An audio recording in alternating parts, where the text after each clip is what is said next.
जय माँ काली। भारत माता की जय। मोदी जी पंजाब और पंजाबियों को बहुत ज़्यादा पसंद करते हैं। मोदी जी पंजाब और पंजाबियों को बहुत ज़्यादा पसंद करते हैं और 2001 तक NRCT की 11वीं की किताबों में 2001 तक गुरु तेग बहादुर साहब को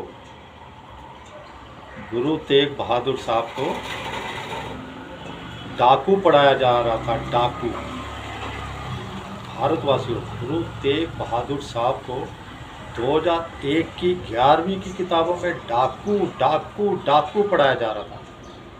बताओ, मैं तो सुन के हैरान हो गया। 2 महीने बाद मेरी 61 साल उम्र हो जाएगी और मुझे पता ही नहीं कि गुरुजी को, जो हमारे धर्म के योद्धा थे, जिन्होंने सनातन धर्म को बचाने के लिए ना जाने क्या क्या प्रयत्न किए, और हमारे 10 गुरु जिन्होंने भारत भूमि और हिंदू सनातन धर्म संस्कृति और हमारे मंदिरों को बचाने के लिए कितना काम किया। और सबसे बड़ी बात, जो हमारे गुरुओं के छोटे छोटे नन्हे मुन्ने बालक थे, उन्होंने भी देश की सेवा और धर्म की सेवा और धर्म ना परिवर्तन करते हुए अपना सर्वोच्च बलिदान दिया। तो ऐसे तो हमारे गुरुओं के बच्चे थे। और कांग्रेस 2001 तक 11वीं की किताबों में गुरु तेग बहादुर साहब को डाकू पढ़ाती रही। शर्म ना आगे। देखिए क्या लिखा है किताब के ऊपर, हिंद की चादर, हिंद की चादर। चलिए, सतनाम श्री वाहेगुरु। तो भारतवासियों, देखिए आज जो सिख कहते हैं ना कि हम अलग कौम है, हम अलग कौम है, हमारा हिंदुओं से कोई नाता नहीं है, तो ये महा गलत है, महा बकवास है। हमारे जो सिख गुरु हैं वो हमारे हिंदुओं के ही हैं और हम हिंदू उनके ही हैं। हम अपने जितने 10 के 10 सिख गुरु हैं उनको भगवान ही मानते हैं, चाहे कहते गुरु हो, लेकिन वो हमारे भगवान ही हैं। अब मैं, देखिए, मैं पंजाबी ब्राह्मण हूँ, अनिल कुमार प्रभाकर मेरा नाम है, अनिल कुमार प्रभाकर। लेकिन मेरे दादा का नाम सुनिए, हीरा सिंह प्रभाकर, हीरा सिंह। मेरे डैडी का नाम सुनिए, मनोहर सिंह प्रभाकर। मेरे दादा सिख से पगड़ी रखते थे, अभी भी मेरे पास फोटो है। मेरे ताऊ जी बलबीर सिंह प्रभाकर मिलिट्री में थे, वो भी पगड़ी बांधते थे, मरते दम तक पगड़ी बांधे बांधे ही इस दुनिया से गए। उनका बेटा पटियाला से रेलवे से रिटायर हुआ है, वो भी अभी तक पगड़ी बांधता है। तो अब जब गुरुओं ने कहा था कि हम अपने घर का एक बच्चा हमें दो, जाबाज योद्धा, तो तब हमने गुरुओं की एक आवाज़ के ऊपर बेटा देना चालू किया था। ये मेरे दादा दादी परदादा मेरे पिताजी भी बताते थे, अब वो भी इस दुनिया में नहीं रहे, मेरी मम्मी तो है, वो भी बताती है। तो ये कोई कहानी गलत नहीं है। लेकिन 2001 तक डाकू पढ़ाया, भगत सिंह राजगुरु, इनको तो पढ़ाया तो समझ में आता है। लेकिन अब आगे कहिए, उन्होंने कहा 2 नवंबर 1984, 2 नवंबर 1984 की तारीख मुझे कभी नहीं भूलेगी, जब एक अचानक मॉब ने आके, भीड़ ने आकर हमारे घर पे हमला कर दिया। और मैं दूसरे माले पे रहता था, दूसरे फ्लोर पे, और उस समय नीचे एक पंजाबी परिवार रहता था अलग।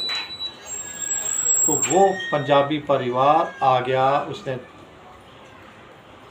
दरवाज़ा बंद किया और उनकी जो बहू थी वो भागते भागते ऊपर आई और उसने मुझे और मेरी धर्मपत्नी को ले जाके स्टोर में बंद कर दिया और आगे रजाइयाँ तकिए रख के दरवाज़ा बंद कर दिया स्टोर का।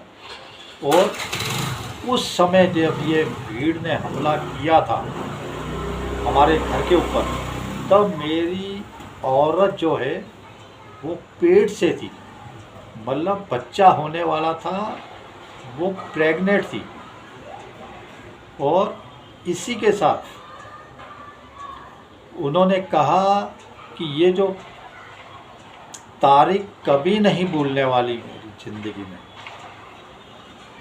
और ये जो 1984 का कत्लेआम हुआ था, ये तो मैं खुद देखा है भारतवासियों। 1984 का जो कत्लेआम हुआ था, उसका षड्यंत्र, उसकी साजिश इंदिरा गांधी ने बहुत पहले रची थी। अब मुझे नहीं पता रची थी कि नहीं, वो बता रहे बहुत पहले रची थी। सोचिए, राजीव ने नहीं, इंदिरा गांधी ने रची थी। उसके बाद बोला जो गुरुजी को डाकू पढ़ाया जा रहा था या जो भी है, तो हम जब मुरली मनोहर जोशी जी भाजपा के शिक्षा मंत्री बने, एजुकेशन मिनिस्टर, तो हम तब कांग्रेस के पास गए।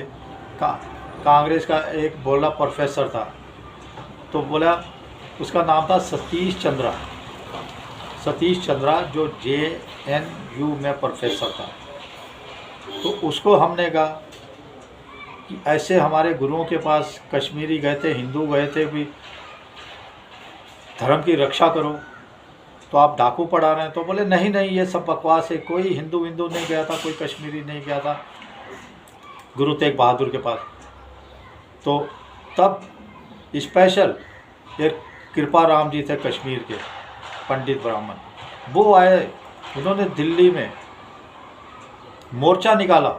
बोले तब मैं भी वहीं था गुरुघर में, शायद रकाबगंज की बात कर रहे हैं कि, तो तब मैं भी वहाँ था। उन्होंने कहा बिल्कुल हम गुरु तेग बहादुर जी को घर घर में पूजते हैं, वो हमारे गुरु हैं, भगवान हैं, हमारे घर घर में उनकी मूर्ति है, और वो वाकई में हमारे देश और धर्म के रक्षक थे। हमारे पुरखे बताते हैं, बाप दादा, कि हम उनके पास गए थे कि धर्म की रक्षा करिए, हिंदुओं की रक्षा करिए।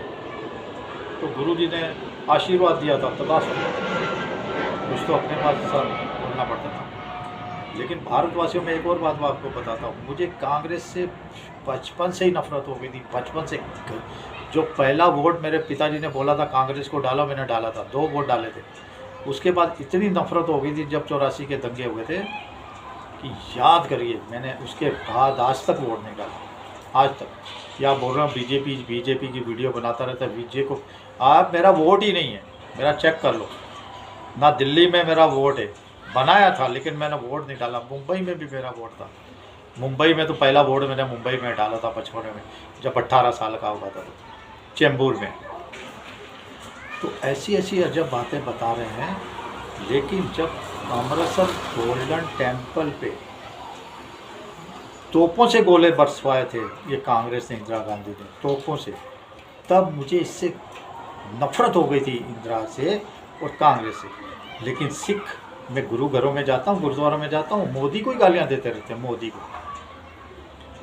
ना कांग्रेस को दे रहे, ना केजरीवाल की पार्टी को, आम आदमी पार्टी को, जो कि सिख धर्म के नाश करने पे तली है। ये सिख धर्म को जड़ से मिटाने पे लगी हुई है ये कांग्रेस और आम पार्टी। देखिए, बताया जा रहा है 35% पंजाब में क्रिश्चियन बन गए, ईसाई बन गए, सिख सरदार, और ये मोदियों को गालियाँ निकालने में लगे हुए। और तब से नफरत है। देखिए, जो अमृतसर गोल्डन टेम्पल के नाम से जानते हैं, उसका नाम क्या है? हरमंदिर साहब, हर मंदिर, फिर से सुनिए, हर मंदिर, हरि का मंदिर मेरे हिसाब से। अभी मुझे इसके पता नहीं, लेकिन मैं पूछूंगा, अभी गुरुद्वारे जाऊंगा ना, जो बड़े बड़े ज्ञानी ध्यानी बैठते हैं हमारे, अभी मैं जाऊंगा तो ज़रूर पूछूंगा हर मंदिर का मतलब क्या है। तो हर मंदिर मतलब हरि का मंदिर मेरे हिसाब से।